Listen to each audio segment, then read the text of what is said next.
the way I disseminated information. Hopefully you'll like this and you'll see the benefits of it. I will eventually learn to give better eye contact, use my camera, but for now just bear with the fact that my eyes are wandering. So starting off with using Click Meeting, and then obviously the benefits of that, and looking at teaching and learning and what that actually means. Part of our roles and responsibilities as a tutor and an assessor is to develop resources to enable us to deliver a teaching and learning session effectively. Within that, we need to develop the resources, such as the PowerPoints, to be able to facilitate the learning, and we need to have the schemes of work, which is the big picture, and the session plans, which is the overall picture for that session. Again, using a resource like this, it's quite easy to use this as a session to show that. Don't get lazy though, you're still required to have a written session plan or planning of a session. So within this, by the end of this session, you will be able to understand how to develop a scheme of work from the examples that we've given. You will be able to show how the session plan from our example. I'd like you to be able to plan for your scheme of work and then obviously understand what a teaching and learning observation is. So let's look at the last learning outcome first. You can see on here that Leeds City College wants us to follow a strict guide around observations for teaching and learning. And this here I've set up into your site so you can download that and have a read. And it really talks about the learners and what they're going to be doing throughout, the tutors to what they're going to be doing throughout the course. It gives you some of the buzzwords. So again, you obviously hear me talk about OTLs, CPDs and things like that.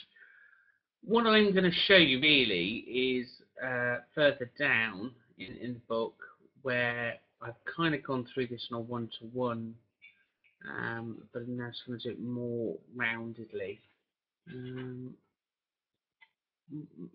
So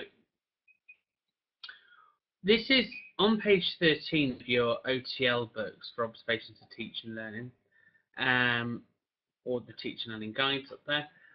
What you have is some very clear guidelines around what it is that we need to do. And you can see that there are 4 gradings. As a tutor or as an assessor, you'll be given a grade on a monthly basis. The gradings are up here, so outstanding down to inadequate. If you're graded an outstanding, I will only do 1 OTL a year. Because you're all trainees, you'll get 1 a month until you've graduated. 2, you'd have an observation of teaching and learning twice a year. 3, you'd have it quarterly, and 4, you'd have it monthly. Obviously, anybody here needs to move to here relatively quickly. And you can see straight away that a session must have a scheme of work and a session plan, and that's what we're going to concentrate on today. That really underpins the core values of the delivery, and without that, you end up with just a pile of mush. Learning becomes unstructured, or there is no learning or formal learning taking place. It's also important to start your session with clear learning aims. So what's the purpose? Why are we doing it? And what are we going to get out of it? The learning environment needs to be fit for purpose. The learner needs to clearly understand that they need to be in an appropriate place. And then so on and so forth, going down, looking at all the other examples there. And that's something that you can obviously read in your own time. So, moving on to the task in hand. I obviously want you to produce a scheme of work for your sector areas. Now, as a group, we should be mature enough to be able to develop our own resources and then do a thing called best practice and share them. We do this for 2 reasons. one, it cuts down our administration time, but two, it's called peer reviews. So we should be able to look at each other's work and provide some kind of feedback and you know, talk about what we feel and whether or not it's appropriate to conduct some of those sessions. So what we're going to do now is look at the example that was emailed to you last week, and this is going to take about 30 minutes. So you can obviously stop this session just by pausing it whilst you do this task and then go back to it afterwards. So let's look at the scheme of work example that we've got. So this is the example that we have, and just to run through it, we obviously have the course name here and the scheme of work, the detail of the course here. Here we have a link. Now that's a hyperlink, and that takes you to the apprenticeship website. And within the apprenticeship website, it gives you all the guidance around the qualifications. So for example, if you go to the apprenticeship website and type in custom service, you will see this framework here. So the framework says you've got 28 credits for the competency, which is your main aim, 13 credits for the knowledge, which is the technical, and then you've got your transferable skills and ERR. Equally, each section has a GLH for guided learning hours. That gives you your total here. So not anything amazing, I've just added up those GLHs for that. What we've then done is said, well, okay, in an academic year, if I was to be attending a college, how many sessions am I likely to attend, and what does that look like over the year? So what we've come up with is the academic year of 34 weeks. Give or take, you're going to have 4 weeks holiday, your learner's going to have 4 weeks holiday, then you've got all the summer holidays and Christmas holidays and bits and pieces in between. We then divide that by that, which gives us an average of 13.5 hours a week learning, to show that if we were to do this in 34 sessions, that's what it would look like as a fill over those sessions. Don't forget, a session could be a week, a day, a fortnight, depending on how you see that session. Then when we move down, we start here. So session number 1. In any session, we're going to start off with an induction, and we're always going to cover the basics, aren't we? We're going to show them how to use the website, explain BKSB, look at eAssessor. We're going to set up their E247 site. Ideally, we would be responsible for developing the individual learning plan, the ILP. That's not always going to be the case.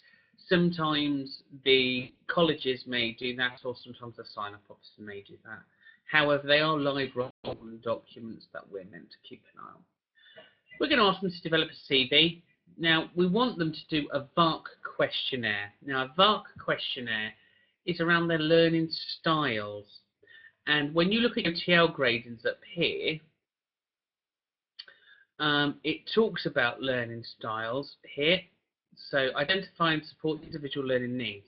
So we're doing diagnostics because we're doing BKSB, but what we're not doing there is identify learning style. Well, that puts us as a 3. We want a 2. So we're going to do some kind of formal diagnostic to get the learning style, and that gives us a grade 2, and that's really where we want to be sitting. We should all be aspiring to be a 1, but let's get to a 2 first.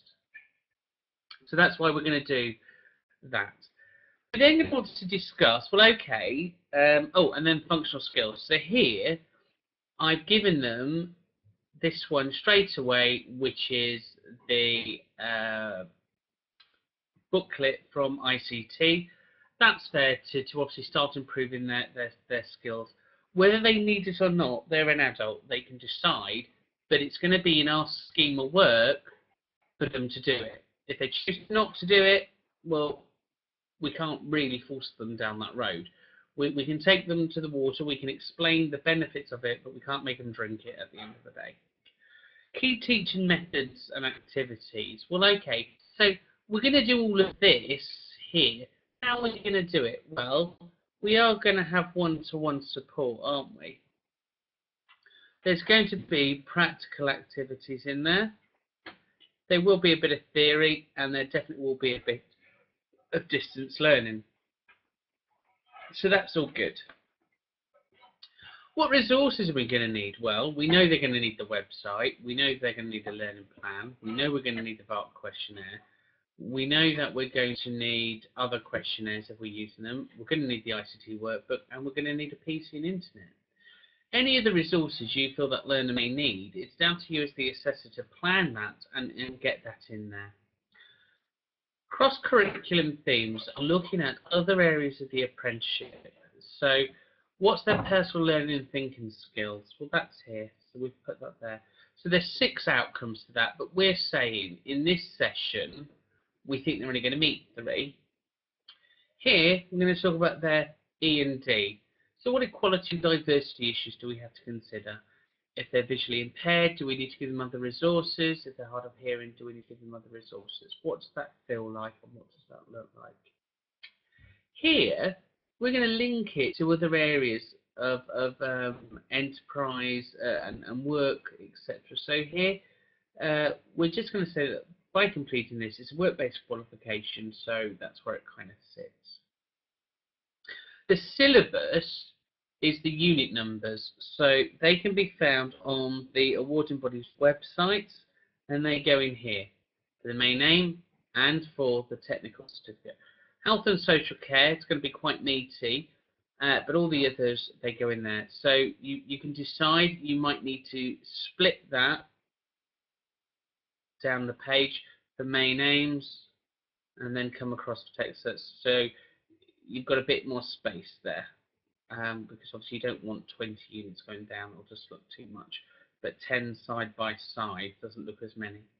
And then finally, how are we going to assess them? So we've done this induction, we've asked them to do all this stuff, and we've done it all, but how do we know that they've got that? And that's where you can look at that and obviously make that decision and test them. So here, you can see we're going to want them to navigate around the website. We want them to see if they can do it. We'll challenge them. We're going to ask them to do stuff and really inspire the learner. Here, we want them to start doing their ILPs. We're going to look at the individual learning plan. Well, if we're filling that out with them, we have the document, don't we? So we've got the work product in our hand, and we can review that. We can see it. We can decide if or not that fits the purpose. Moving down, the CV. Well, if we're asking them to produce a CV, surely the method for assessment for that is, well, have you produced it? Is it right? And then finally, the VARC questionnaire. Well, what was the result? What is their learning style? Are they an auditory? Are they a visual learner? How am I going to change my sessions to meet their needs? And then finally, we've got our ICT work-based assignments, and really there we need to look at, are they appropriate, are they meeting our learners' needs, and consider that. So when planning that session, there are very similar themes running throughout, and it's down to us to try them, test them. You know, no one scheme of work is going to meet everybody's needs. No one scheme of work is ever going to be perfect. We're not aspiring to do that. But what this scheme of work needs to be, it needs to be the journey to the end. On the video, that's the wrong way around. Interesting. So, what I want you to do is look at that. We're saying it's 34 sessions, aren't we, here? So now we've got 34 sessions worth planning to show that amount of learning on each session.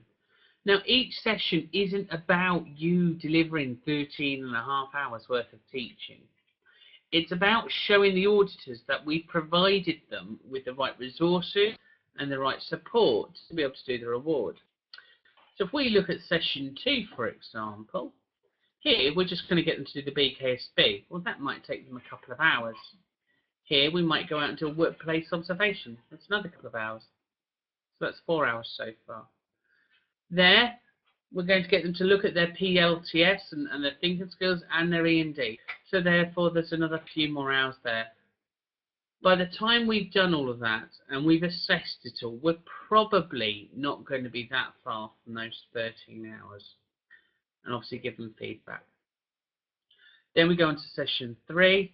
And again, let's look at what that looks like. Let's look at how that feels. And there we're looking at, again, completing the maths BKSB, a couple of hours, and then their workbook for Word could possibly take them 10 hours, give or take. There's a lot of activities in there. Your support, and when planning the delivery of learning, isn't about all of this, let's teach you how to suck eggs. It's about, have I empowered you to understand what I want you to do? As your tutor, have I given you the right resources to do? But have I also met your style to understand what I want you to do? And the only way you're going to do that is by going back and reviewing it. And we should review at the end of every section. So today, I had for you 4 outcomes, didn't I? So hopefully now you'll be able to develop a scheme of work using our example. And I'm hoping you'll be able to plan a session. Before I move on though to the sessions, I need to be really sure that you've got it, because there's no point moving on if we're still missing the basics here. And this is why learning aims are so important and learning outcomes. What's the session about and why are we doing it? What's the end result and how am I going to measure it? Once you've grasped these basic concepts in teaching and learning, it's plain sailing from there. So, I want you now to complete the example schemes of work for your sectors that I've spoken to you about. I want you to try and do one section and then email that to me so I can have a look to make sure that we're all on the right page. The only other thing that I need to discuss with you is about milestones. And milestones are the funding points where the college expects certain outcomes. Here we can see ERR should be completed within 4 sessions. As a whole, the functional skills should be completed by 6 months, according to our sessions. I believe that to be around week 14, 15, possibly. Yes, 16, there we go. So that's a milestone. Then they say around month 9, so that's again around session 25 in month 9. They should be completing their technical certificate. And then finally, the last session should be around their diploma and main aim, which is around session 34. It doesn't really matter how big your qualification is, it's about counting back. So if your main aim diploma has 15 units, you're going to count back 15 sessions, and that becomes your starting point for your main aim. If you've only got 5 or 6 units, because it's a small one like customer service or team leading, you might only want to go back 5 sessions, and that's the start. So back here, you will obviously then have start sessions. There you go. So here you can see main aim 5, main aim 6. Because you know the learning outcomes that's in that unit, you could list them here as best practice. There's no requirement because you are going to put them on the scheme to work as well. No, sorry, on the session plans as well.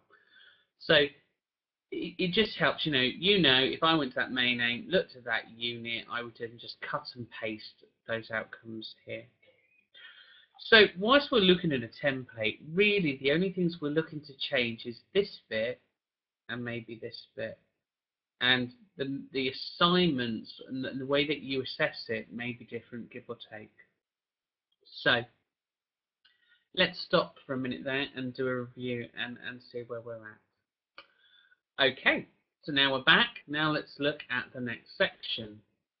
The next section then requires you to develop your session plan.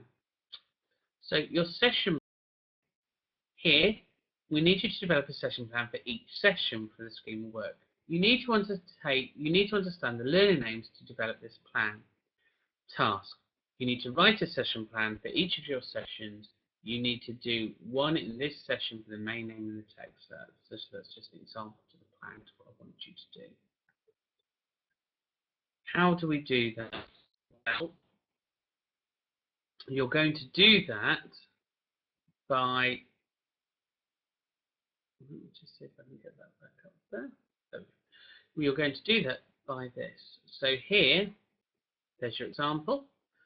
Session plan number 1, induction. So if we look on the scheme of work and we go back to session plan 1, whatever we planned for here becomes what we put up here. Oh, sorry, not there. Ignore that. That's a slip of my finger. There. So here, the outcome is to understand how to create an account, download your workbooks, blah, blah, blah, blah, which is the same stuff that we wanted them to do here. We've just made it an aim. You know, the purpose of this session is. You then go on and write a little bit about what that session's about.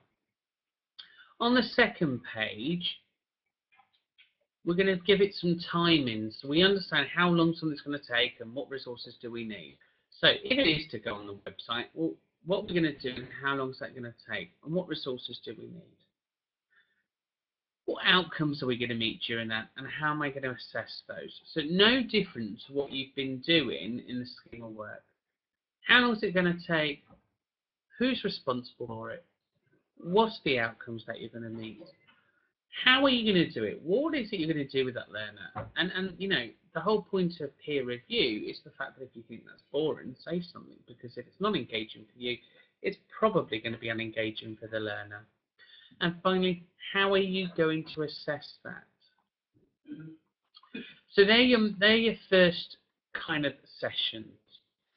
Then we start to go into the technical certificate bits. Okay, so here we've said in session 14 we're going to look at the technical certificate. So what I would expect to see, if we're saying in the technical certificate I want you to do unit 1, then I would expect to see here a bit more clarity. Here we've got to download and understand the technical certificate workbook. Well, okay, fair enough. But that's not what they're going to learn in that workbook, is it? That's not what the outcome is. If we went to the unit in this session, the candidate will ... Well, those ... should then appear there. ... And that might be understand how to serve a customer, describe good features of customer service. So whatever it is, to meet that unit outcome. Within that, you're going to have how you're going to do it and the methods that you're going to use. Obviously, the session, a bit more about what that session is, what you're going to get them to do during that. And it might be the fact that they're using the e-classrooms or all of the other things. The other things that you need to consider then is the back page, and again, these are very generic, so you just need to add a little bit of personalisation into there. What E&D issues have you got to consider during that session? You know, if your session is practical, well, then you don't really need to worry about the written English language. If your session is reading, well, then surely things such as dyslexia and English as a second language becomes a barrier to achieving. Here, you've got other things around employability, you've got things around your personal learning thinking skills, resources that you're going to need. And finally, this bit here becomes one of the most important boxes you're going to have, because once you've finished delivering that session, you need to self-evaluate. What went well? Why did it go well?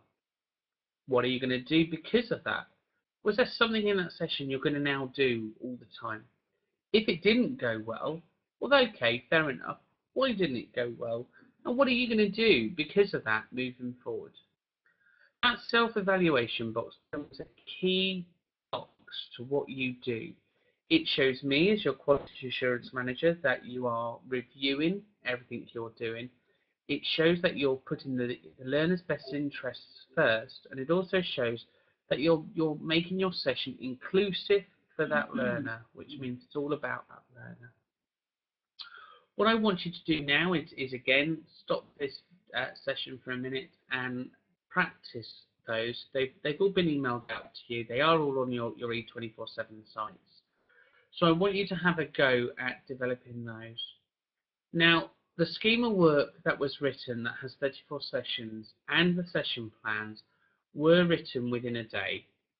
So there's no reason that you can't get your first drafts of everything done within that day, although it will take you a full day to sit down, plan and do that. Once you've done your first copies, I obviously need them because I need to review them and check them for their quality. Once you've done all of that, then the final thing will be preparing for webinars and preparing for your meetings. Well, that should be relatively straightforward then, because you're going to create your PowerPoint like I did for this session at the very beginning. What are we going to learn? And all that really is just a cut and paste of this. So you can then have your sessions in a nice PowerPoint with the work uploaded to your webinar, ready for you to deliver that inspiring session which is going to motivate your learners. It'll save you repeating yourself continually and hopefully support the learning and show progress. Let's go back to our main aims and see whether or not we've covered them. At the beginning of this session, I said that I wanted to show you how to develop a scheme of work. Hopefully now you've all emailed me over your example schemes of work and you've received feedback from me. So therefore you should now be able to develop a scheme of work, and I've seen that. I've asked you to develop a session plan that was provided, and again, hopefully by now you'd have emailed those over to me and I can have a look at those and you're confident in how to develop a scheme of work. Remember, they are live documents, people. When you build Rome in a day, it's a case of getting your building blocks in place. You should now be able to see the big plan, and your plan is the holistic guide to what you're doing.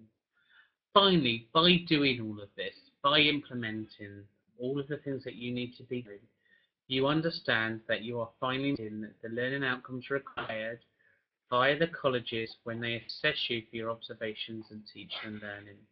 Use the grids that I've shown you to deliver your sessions to be inspiring.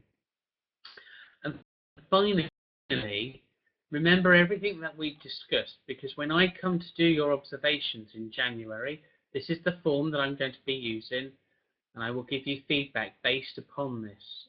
And you can see the stuff that's in there.